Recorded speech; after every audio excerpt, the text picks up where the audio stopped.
नमस्ते।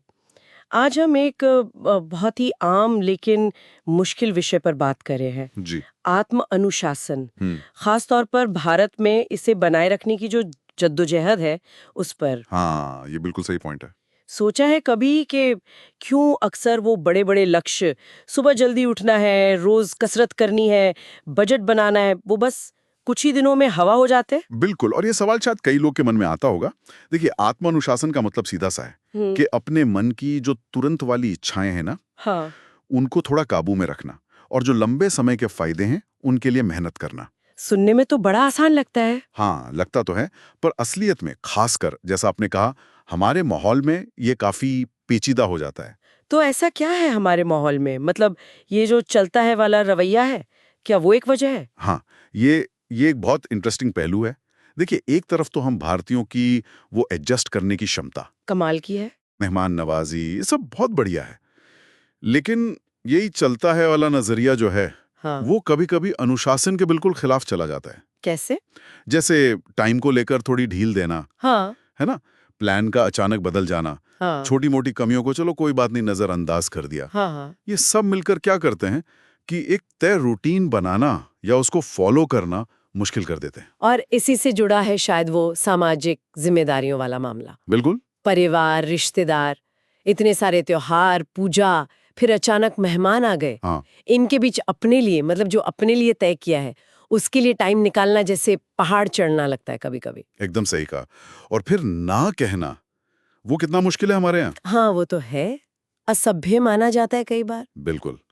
तो ये जो सामाजिक जुड़ाव है, ये हमारी ताकत तो है, लेकिन हाँ, कभी-कभी व्यक्तिगत लक्ष्यों के लिए एक एक चुनौती भी बन जाता है। और फिर जब आप हर समय लोगों से घिरे हों, हाँ। खास पर जॉइंट फैमिली में, हाँ। तो वो पर्सनल स्पेस, वो शांत कोना या जिसे मी टाइम कहते हैं, वो मिलना कितना मुश्किल है। बहुत मुश्किल। और उसी की जरूरत होती है फोकस करने के लिए, हाँ। प्लानिंग के लिए, या बस शांति से बैठने के लिए। और दिमाग शांत नहीं तो फिर डिसिप्लिन कैसे आएगा? एग्जैक्टली।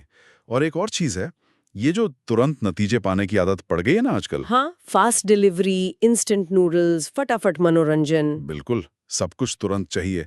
और समाज समाज भी तो यही चाहता है ना। हाँ, अच्छी पढ़ाई, फटाफट नौकरी, जल्दी शादी। तो ऐसे में वो अनुशासन का लंबा रास्ता, जिसमें धीरज रखना पड़ता है, वो थोड़ा उबाऊ सा लगने लगता है। ध्यान भटक जाता है उन चीजों की तरफ जो तुरंत खुशी देती हैं। तो ये चुनौतियां तो मतलब काफी असली हैं, ऐसा नहीं है कि हम बहाने बना रहे हैं। नहीं नहीं, बिल्कुल वास्तविक हैं। हाँ। लेकिन इसका मतलब ये नहीं है कि आत्म अनुशासन नामुमकिन है। अच्छा। हाँ, जरूरी बस ये है कि हम ऐसे तरीके अपनाएं जो हमारे माहौल के हिसाब से काम करें। आंख बंद करके बस कहीं और के तरीके कॉपी न करें। ठीक है, तो क्या है वो तरीके, मतलब शुरुआत कहाँ से करें, कोई पहली सीढ़ी? देखिए, सबसे सबसे कारगर तरीका जो मैंने पाया है, वो है बहुत छोटी शुरुआत करना। बहुत छोटी? हाँ, जिसे माइक्रो हैबिट्स या सूक्ष्म आदतें कहते हैं।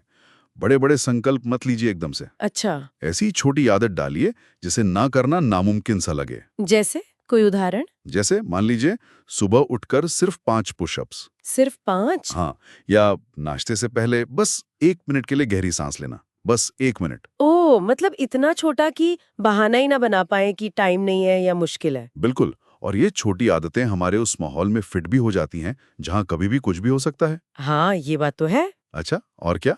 इसी से जुड़ा है दूसरा तरीका।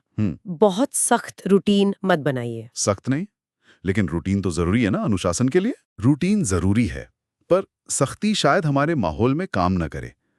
तो लचीला रूटीन अपनाएं। लचीला रूटीन मतलब अगर आपने तय किया कि रोज शाम 6 बजे जिम जाना है, और ठीक 6 बजे मेहमान आ गए, तो क्या हुआ? रूटीन टूट गया। और फिर बुरा लगता है, हाँ। और फिर शायद अगले दिन भी ना जाएं। इसकी बजाय आप तय करें कि रात के खाने से पहले मुझे 30 मिनट एक्सरसाइज करनी है।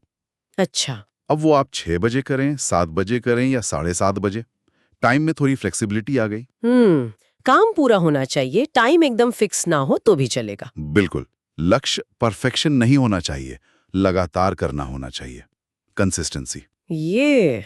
ये बहुत प्रैक्टिकल बात लगी मुझे। लेकिन वो परिवार वाला पहलू, वो फिर भी मुश्किल लगता है। उन्हें कैसे शामिल करें या अपनी जरूरत कैसे बताएं बिना उन्हें बुरा लगे? हाँ, ये वाकई थोड़ा नाजुक मामला है, और शायद सबसे मुश्किल भी।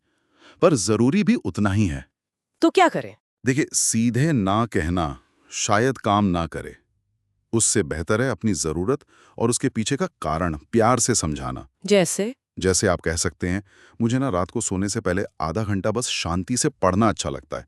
इससे मुझे दिन भर की थकान के बाद बड़ा सुकून मिलता है। धीरे धीरे अपनी सीमाओं के बारे में बताएं, शायद वो समझें और हो सकता है वो सहयोग भी करने लगें।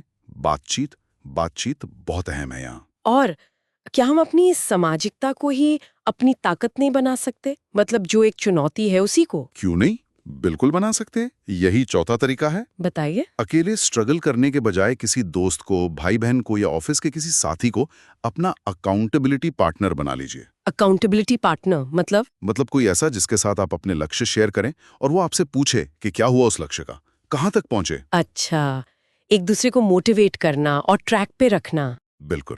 जो पता होता है ना कि कोई और भी आपकी प्रोग्रेस देख रहा है, आपसे पूछेगा, तो टिके रहना थोड़ा आसान हो जाता है। हाँ, ये तो है। ग्रुप में शायद और भी अच्छा काम करे ये। हाँ बिल्कुल। अच्छा, और एक आखिरी बात, अगर कभी चूक गए तो मान लीजिए एक दिन एक्सरसाइज छूट गई या कुछ और गड़बड़ हो गई। हाँ, वो गिल्ट, वो अपराध बोध तो बहुत भारी पड़ता है। हाँ। लगता है सब बेकार हो गया। यही पांचवा और शायद सबसे जरूरी नुस्खा काम आता है। वो है आत्मकरुणा, सेल्फ कंपैशन। खुद पर दया। हाँ, मतलब समझिए कि गलतियां होंगी, लक्ष्य छूटेंगे, ये सफर का हिस्सा है, इंसान है हम। जरूरी ये है कि आप खुद को कोसने न लगें, मैं तो हुई ऐसी, ऐसा मुझसे नहीं होगा। ये सोचने के बजाय क्या सोचे? अपनी चूक को स्वीकार करें। ठीक है, आज छूट गया, क्यों छूटा, उससे सीखें और बस अगले दिन फिर से कोशिश करें। मतलब परफेक्शन के पीछे नहीं भागना है। बिल्कुल नहीं। प्रगति मायने रखती है, पूर्णता नहीं। Progress over perfection. वाह।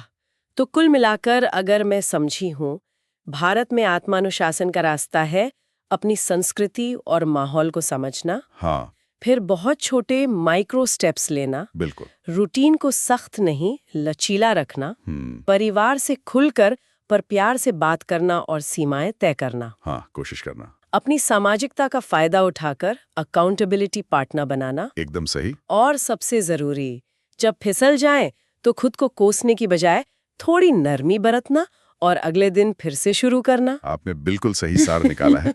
ये खुद को बदलने से ज्यादा सही तरीकों को, सही औजारों को अपने जीवन में ढालने के बारे में है, जो हमारे माहौल में काम करें। बहुत बढ़िया।